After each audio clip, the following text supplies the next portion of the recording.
Hello everyone, this is Saumya. Welcome to Dosar classes. आज हम लोग एक नया चैप्टर पढ़ेंगे, साउंड। तो इस चैप्टर में हम लोग क्या जानेंगे, साउंड कैसे प्रोड्यूस होता है। डिफरेंट डिफरेंट लोगों का जो साउंड है, आवाज़ है, डिफरेंट डिफरेंट तरह का होता है। जैसे आप बोलते हो, आपकी मम्मा बोलती हैं, आपके पापा बोलते हैं, तो सबकी आवाज़ डिफरेंट डिफरेंट होती है। तो ऐसा क्यों होता है, और ये जो नॉइस होता है ये क्यों होता है, कैसे साउंड कहाँ से प्रोड्यूस होती है, ये सब कुछ हम लोग जानेंगे इस चैप्टर पे। ओके, तो चलिए जल्दी से स्टार्ट कर लेते हैं। What is sound? So sound क्या है? एक फॉर्म ऑफ एनर्जी है। ठीक है, जैसे हम लोग लाइट चैप्टर पे पढ़ चुके हैं ना कि लाइट एक फॉर्म ऑफ एनर्जी है, वैसे ही साउंड भी एक फॉर्म ऑफ एनर्जी है जो हमारे ईयर्स में ओके। अब sound is produce by the vibration of body. कोई भी बॉडी जब वो वाइब्रेट करता है, वाइब्रेट करना मतलब जैसे कोई बॉडी है, वो इस तरह से वाइब्रेट करता है, टू एंड फ्रो मोशन करता है, टू एंड फ्रो, ऊपर नीचे इस तरह से वाइब्रेट करता है, तो उसको कहते हैं वाइब्रेशन। तो जब भी कोई बॉडी वाइब्रेट करता है तभी उससे साउंड प्रोड्यूस होता है। ओके, बिना वाइब्रेशन के वो कोई साउंड प्रोड्यूस नहीं कर सकता है।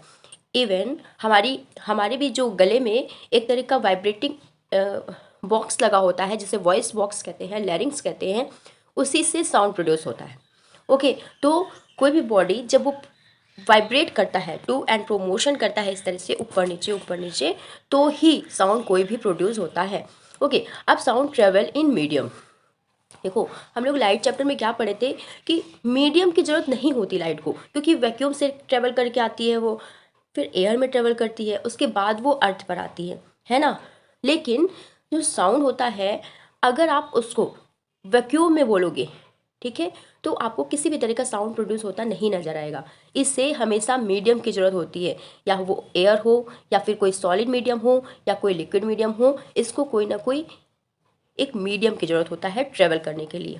ओके, अब देखो, इसके लिए हम लोग क्या कर सकते हैं, एक एक्सपेरिमेंट कर सकते हैं। ठीक है, या फिर आप लोग अगर करके देखो, तो एक वाटर ले लो, इसके अंदर से पूरी एयर बाहर निकाल लो, पूरी जितनी भी एयर है उसके अंदर बाहर निकाल लो उसके अंदर से। अब उसके अंदर एक बेल लगा लो। बेल लगाने के बाद बाहर से उसको किस तरह से इलेक्ट्रिक कनेक्ट करके उसको रिंग को बजाओ।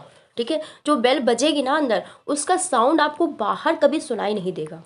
क्यों नहीं सुनाई देगा? क्योंकि इसके अंदर कोई भी साउंड के लिए जो उसको पास आउट कर सके कोई मीडियम नहीं है। इवन यहाँ पर एयर भी हमने हटा दी है, तो यहाँ से हमको कोई भी साउंड बाहर सुनने को नहीं मिलेगा। इसी बेल को अगर आप बाहर निकाल लो, बाहर आप आवाज़ सुनोगे तो आराम से आप सुन सकोगे, क्योंकि यहाँ पर एयर प्रेजेंट है, इस जगह पर एयर प्रेजेंट है, इस वजह से हमें आवाज़ सुनाई देती है।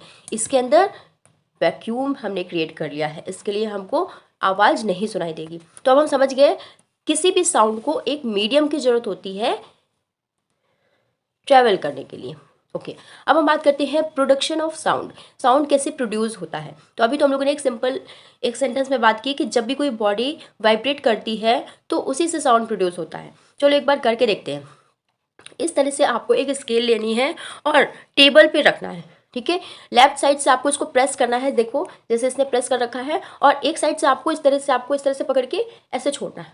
ठीक है, और जैसे आप इस तरह से जोर से नीचे करके ऊपर छोड़ोगे तो ये स्केल बहुत तेज़ी से वाइब्रेट करने लगेगी, और वाइब्रेशन की थ्रू जितनी देर तक ये वाइब्रेट करेगी उतनी देर तक एक आपको साउंड सुनाई देगा। ठीक है, अब साउंड क्यों क्रिएट हुआ? क्योंकि ये बॉडी वाइब्रेशन कर रही है। राइट, ठीक है, और आप लोग नोटिस करना, जब ये स्केल आपका वाइब्रेट होना ख़त्म कर देगा तो उस टाइम पे आपको कोई भी वाइब्रेशन का साउंड नहीं सुनाई देगा।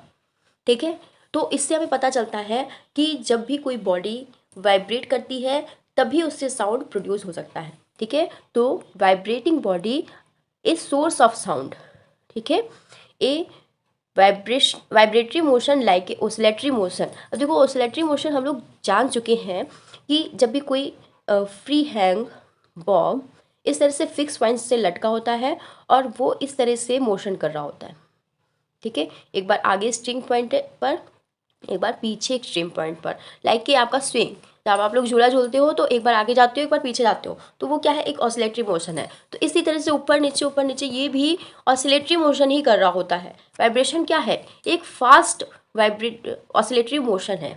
ठीक है, तो जब कभी इस तरह का ऑसिलेटरी मोशन या वाइब्रेशन क्रिएट होता है तभी वो बॉडी साउंड प्रोड्यूस करती है। Okay, vibration disturb our surrounding medium particles. ठीक है, अब देखो समझो इस बात को कि जब भी कोई बॉडी वाइब्रेट करता है तो उससे साउंड प्रोड्यूस क्यों होता है। देखो लाइक एक तरीका ये इंस्ट्रूमेंट है, इसको आप जोर से किसी टफ सरफेस पर मारोगे तो इस तरह से वाइब्रेट होने लगेगा, इधर का जो पोर्शन है इधर जाएगा, इधर का है जो इधर जाएगा।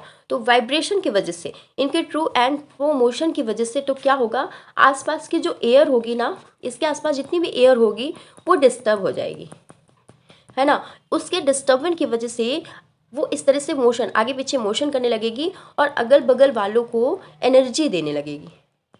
ठीक है, जैसे कि एक मॉलिक्यूल है, इसने एनर्जाइज हुआ तो इसने दूसरे मॉलिक्यूल को एनर्जी दे दी, फिर ये एनर्जाइज हुआ तो दूसरे मॉलिक्यूल को एनर्जी दे दी। हम लोगों ने पढ़ा है ना एनर्जी कैसे ट्रांसफर होती है, अपने हाई टेम्परेचर से लो टेम्परेचर की तरफ वो ट्रांसफर होती है, क्योंकि यहाँ का जो मॉलिक्यूल है वो हाई टेम्परेचर पे चला गया है, इसने बगल वालों को एनर्जी दे दी है। तो इस तरह से जब मोशन में ये लोग आते हैं ना, आसपास के जितने भी मीडियम के पार्टिकल हैं तो वो क्या करते हैं, डिस्टर्ब होते हैं, और इसी डिस्टर्बेंस की वजह से एक साउंड क्रिएट होता है।